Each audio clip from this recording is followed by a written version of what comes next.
Hi everyone, I'm Rincey and this is Rincey Reads. Today I'm going to be doing a book review on The Other Black Girl by Zakiya Dalila Harris. This is a relatively new release that came out earlier this year and it was getting a whole lot of publishing buzz. I think partially because it takes place in the publishing world, but it's also a pretty good book. In this story, you are following this black girl named Nella who works at this publishing company named Wagner Books. It seems like it's a pretty big publisher, like akin to one of the big five publishers like Penguin or Harper or something along those lines, HarperCollins. She has basically been the only black girl working at this publishing company as long as she's been there. And at the beginning of the book, she sees that another black girl has been hired at the company and she's super excited that she will no longer be the only black girl at this publishing company. The other black girl that gets hired is this girl named Hazel. She just seems like this super cool black girl. She lives in Harlem. I believe she has dreadlock or locks of some kind. I can't remember exactly. And Ella is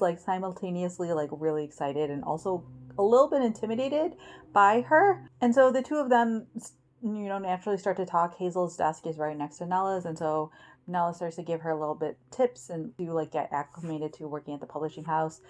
Hazel works under another editor, and so they're just sort of swapping information. And one day while Nella is leaving work, she suddenly gets a note that was dropped off on her desk that she doesn't notice, that just says leave Wagner now. So this, combined with some other events that occur over the course of this book, lead her to start to get suspicious about what exactly is happening here. She doesn't know who left her the note or who's doing all this stuff, and she starts to become a little bit suspicious of Hazel. Yeah, I'm just gonna leave it at that.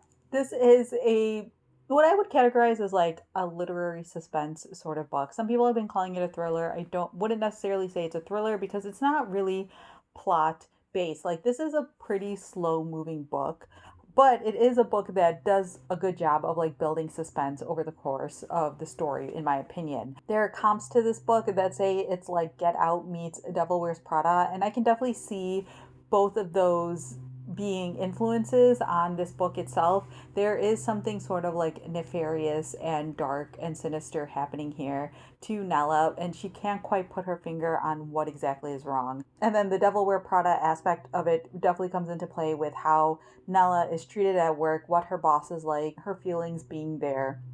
There's also a lot of commentary in here, as you can imagine, about what it's like to be a black woman working at a publishing company, especially when you are the only one around. Nella reflects on the various diversity efforts that have been made at the publishing company, especially post George Floyd and the protests and things like that. And she talks about how there were sort of these discussions and roundtables that started and then came to a stop as people's interest in them started trickling down. And so she's been feeling very isolated when it comes to this stuff. And so part of her is really excited about this other black person working at this company, and not just a black person, a black woman. But at the same time, you can tell Nella has this slight insecurity about also not being the only black girl anymore. A lot of people tend to really like Hazel, whereas Nella mostly keeps to herself. It seems like even the editor that Nella is working for is starting to prefer Hazel. And yeah, this book is really interesting because it takes what you think will be a very at least to me, I had an idea of what this book was going to be going into it, and it isn't quite that. It takes these ideas of race and racism and sort of how these things are viewed in the world and makes it more nuanced and complicated. This is not necessarily as straightforward as you think it's going to be. Nella has very conflicting feelings about Hazel, and you're not completely sure reading this book how you as a reader are supposed to feel about either Nella or Hazel. Part of you starts to wonder about what Nella is doing and the questions that she's asking, and you start to wonder is she actually a reliable narrator? Is this going to be one of those situations where Nella is not a reliable narrator and therefore things have been skewed, or is it actually Hazel, or is it something else that's going on completely?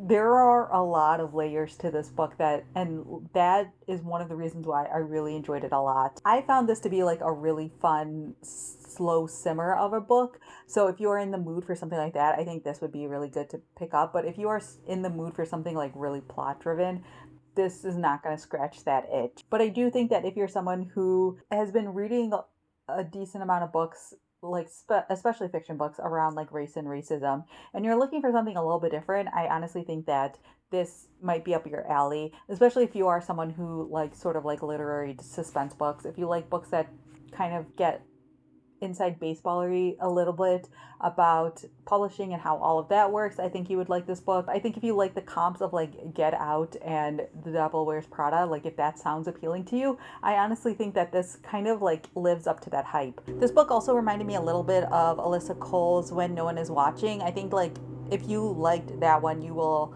probably like this one as well. But I do think that this one has a little bit more bite and depth to it than When No One Else Is Watching. But I also will say, without getting into spoilers, if you enjoyed sort of where that book went towards the end, this book kind of does something similar. I will say one other thing that I had a hard time with this book is that this book does occasionally change perspectives and change timelines. So in this book, there is also this other sort of author and editor pairing that they referred to, and they go back in time. It took place, I believe, in the 1970s, where there was this black female editor and this black female writer who published a book together under Wagner Books, and it was a huge bestseller situation. Then all of a sudden, like, the editor disappeared and the author sold a couple more books, but like basically went under the radar after that one big hit. And so there's that sort of timeline. There's the perspective from Nella's point of view, and then there's one other character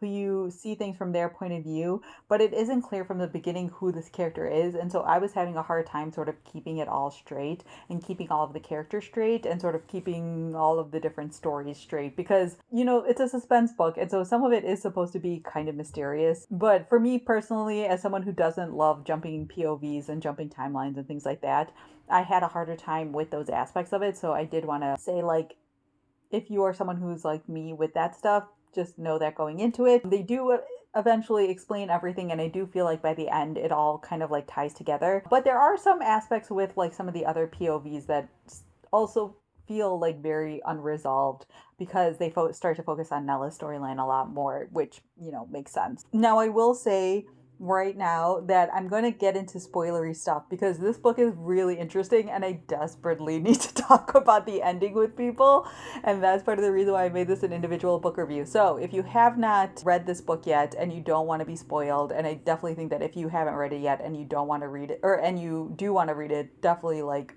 stop watching here or skip ahead. I'll have like chapter markers. But yes, I'm about to get into super spoilery stuff, so don't watch anymore, skip ahead. This is your big warning.